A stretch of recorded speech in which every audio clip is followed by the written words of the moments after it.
Thanks, Bodot, and welcome everyone back from the break. So we have Destination 3, the last destination remaining under the NEB Facility, and I'd like to give you also an overview here of what the destination, what its main objectives are, and then the topics that it includes. So Destination 3 explores innovative funding and new business models that can support the transformation of neighbourhoods. And it aims to do this by, first of all, understanding what are the barriers and drivers for NEB projects in the built environment within neighbourhoods. Based on that, then leveraging appropriate market conditions and demonstrating what is the feasibility, the long-term sustainability, but also the competitiveness that NEB projects and solutions can have within neighbourhoods and the built environment. And then finally, also, this destination seeks to foster R&D activities to attract investment to NEB projects through returns and incentives that go beyond financial capital only. So here, including environmental, aesthetic, cultural, but also the social value of NEB projects and solutions. So this destination has 3 topics in 2025. And also here a note, similar to the other 2 destinations, all the topics on Destination 3 include the paragraph which encourages proposals to follow a participatory and transdisciplinary approach. So here encouraging them to integrate different relevant actors and disciplines. Where relevant, some of the topics, or 2 of the topics, include a paragraph encouraging specifically the contribution of SSH, so social sciences and humanities actors and disciplines. And all the topics include also the sentence, as for the other 2 destinations, on the expected contribution of at least 2% of the project's budget to the NEB Hub for results and impact. So diving into the first topic of Destination 3, on renovating the built environment through design for adaptability and disassembly. This is an innovation action with an indicative total budget of 12 million and expects to fund 2 projects. The deadline is the 12th of November 2025, and this is a lump sum topic. So why did we include this topic, and why is it relevant? It looks at prioritizing reuse and renovation in the existing built environment. So the built environment is one of the main sectors responsible for carbon emissions and waste. And in that context, reuse and renovation can be sustainable and circular by reducing raw material and energy use and carbon emissions, but also contribute to maintaining the social and cultural value of existing buildings and spaces. And this topic addresses the research need, or the gap, that approaches based on design for adaptability and disassembly. They've focused on new construction so far because it's easier to adapt and repurpose a building or space that has been designed to be disassembled and reassembled from the outset. But most buildings and spaces in the built environment have already been built, so they require now to be adapted to new and updated uses and functions. So that's where this topic focus comes in, to tackle this research need to understand how the concept of design for adaptability and disassembly can be applied also to the renovation of existing buildings and spaces. So in that sense, this topic has 3 main expected outcomes. The first one is exactly this increased sustainable and inclusive renovation of existing buildings and common spaces and/or infrastructures based on design for adaptability and disassembly. Then also processes, methods, and/or techniques that can enable the modular adaptation and repurposing. And here the idea is that these solutions build on and consider historical knowledge and assessments of the past, but also the present conditions and the functions of the targeted buildings, common spaces, and infrastructures to inform robust renovation strategies.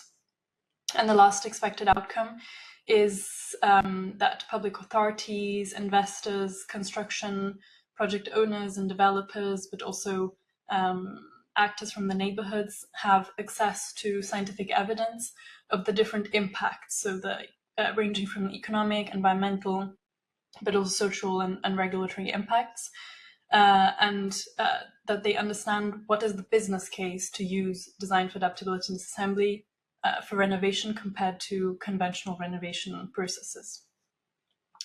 Under the scope of this topic, proposals are, proposals are expected to develop at least 2 renovation processes, methods, and/or techniques based on design for adaptability and disassembly that allow buildings, spaces, and infrastructures to be renovated and repurposed with minimal usage disruption. Then also demonstrate these solutions in at least 2 pilots in at least 2 member states or associated countries. And here, at least 1 pilot should target a building, and at least 1 pilot should target an existing common space and/or an infrastructure. Proposals are also expected to assess the barriers to the market uptake of these solutions compared to conventional renovation, and based on that, propose solutions to overcome these barriers. Also quantify, wherever possible, the different impacts. So like I mentioned, the environmental, economic, social, and other impacts that these solutions may have, considering their local context within the neighborhood. And proposals should also build on indicators included in the EU framework for sustainable buildings called levels. So that's for topic 1. Then the second topic is on bottom-up social entrepreneurship for the co-creation of neighborhoods in line with the new European Bauhaus. This is an innovation action with an indicative total budget of 12 million. The number of expected projects to be funded is 3 projects. The deadline is also here, the 12th of November 2025, and it's also a lump sum topic. So this topic departs from the understanding that social enterprises and social entrepreneurship are established concepts, but we still need research to understand the various aspects and impacts of how bottom-up social entrepreneurship can contribute to the co-creation of neighborhoods together with inhabitants. So the idea is that bottom-up social entrepreneurship can contribute to the transformation of neighborhoods by integrating the 3 NEB values and adopting a very place-based approach and focus. So this topic has 3 expected outcomes.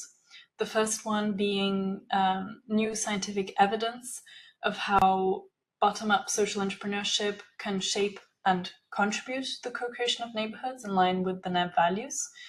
Then also that inhabitants, and especially considering marginalized and vulnerable groups in neighborhoods, and also civil society actors, can share knowledge and experiences and build their shared capacity to cooperate and actively engage in bottom-up social entrepreneurship initiatives. And the third expected outcome is that bottom-up social entrepreneurship can contribute to increasing inhabitants' quality of life and well-being, fostering social cohesion and creating new economic and employment opportunities in neighborhoods. Under the scope, proposals are expected to deliver at least 3 bottom-up social entrepreneurship pilots in at least 3 member states or associated countries. They're also expected to analyze for each of these pilots the local social, cultural, economic, and also legal and other barriers and drivers, and how, so barriers and drivers to these social entrepreneurship pilots, and how this can shape and influence the market uptake and competitiveness of these enterprises and initiatives in the market. Proposals are also expected to assess for each of the pilots the business case and the potential for these enterprises and initiatives to create impact at the local level and also attract impact investment opportunities. Then also demonstrate how cooperations between inhabitants and civil society actors can foster, like I mentioned before, this exchange of knowledge and experiences and help build the capacity of inhabitants to engage in bottom-up social entrepreneurship. And these so-called corporations, so the coming together of inhabitants, should take into consideration the place-based specificities of the neighborhood or the local level, and also be grounded in strong public-private partnerships. So here including also grassroots associations and actors, public authorities, but also small local businesses and the social economy and so on. Proposals are also expected to then demonstrate how bottom-up social entrepreneurship can increase the quality of life and well-being and social cohesion and sense of belonging in neighborhoods, and finally assess how this knowledge and evidence can impact for future co-creation and decision-making in the development of neighborhoods in line with the NEB. And then the last topic, the third topic on Destination 3, is on reverse local construction supply chains for the beautiful reassembly of reclaimed construction products. This is a research and innovation action with a total indicative budget of 12 million and expecting to fund 3 projects. The deadline also here is the 12th of November 2025, and this is also a lump sum topic. So this topic is also within the context of this move and the priority to move towards renovation and greater reuse in the built environment. It departs from an acknowledgement that most of the focus, research and innovation focus so far, has been on the stages of disassembly, collection, sorting, and recycling of used construction products, while we identified that there's still research needed on the later reassembly stage. And why is reassembly important here? Because reassembly is key to contribute to reintegrating this increasing amount of reclaimed resources into new applications in the built environment. And in the context of the NEB and the NEB values, looking at reassembly also has the opportunity to try and rethink how to reassemble construction products in a way that also increases the aesthetic and cultural value of the built environment. And here also is where the reverse local construction supply chains come in, because they are super important to enable the sustainable and safe reuse of construction products at the local level. This topic also has 3 main expected outcomes. The first one are innovative approaches, methods, and techniques for the safe and sustainable reassembly of construction products in ways that increase the aesthetic and cultural value, like I just mentioned. Then also here, very much the focus at increasing reassembly at the neighborhood, local, and regional level, and also creating scientific evidence on the different benefits of the social, cultural, and environmental benefits, also on potentially new business opportunities and value and revenue streams that this beautiful reassembly of construction products can create at neighborhood and local level. Under this scope, proposals are expected to explore at least one innovative approach, method, or technique for reassembly in a way that increases or at least maintains the embedded economic and environmental value of the construction products that are being used, and then also contributes to this aesthetic value of the built environment more broadly. And here the idea is that proposals research and look into possibly existing aesthetic and cultural standards that exist in the built environment, and how reassembly can interact with these existing standards and principles.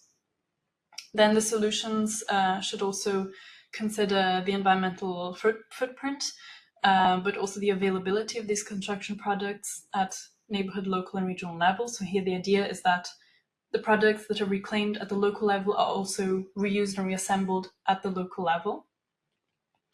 In that sense, projects should build wherever possible on existing circular construction product pooling networks, platforms, but also hubs and informal markets for reclaimed products.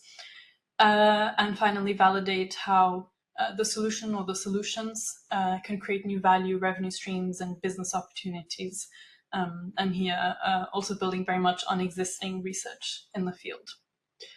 So yeah, that was an overview of the 3 topics in Destination 3. And if you have any clarification questions, happy to answer them.